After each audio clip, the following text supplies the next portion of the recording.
بحثا عن الخروج المشرف ووداع يليق بصاحب الأرض، يخوض منتخب قطر مواجهة صعبة اليوم وقوية أمام نظيره منتخب هولندا ضمن منافسات مجموعة كأس العالم. وودع منتخب قطر رسميا نهائيات كأس العالم بعدما خسر أول مواجهتين أمام الإكوادور بنتيجة 2-0 ثم أمام السنغال بنتيجة 3-1. وتقارن المباراة بين منتخب قطر ومنتخب هولندا على أرض ملعب استاد البيت المونديالي في الدوحة، وتأتي المباراة ضمن منافسات الجولة الثانية الحاسمة في مباريات المجموعة الأولى في نهائيات كأس العالم. وتضم المجموعة فضلا عن منتخبي قطر وهولندا منتخبي السنغال والإكوادور اللذان يلتقيان اليوم أيضا في نفس الموعد.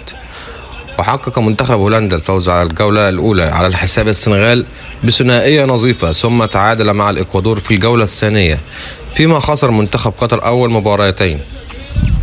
ويشهد جدول مباريات كأس العالم قطر 22 اليوم الثلاثاء 29 نوفمبر. مباريات قطر في اليوم الأول في الجولة الثالثة، بينما يلعب منتخبنا السعودية وتونس غدا الأربعاء أمام منتخب المغرب، فيلعب مباريات الخميس.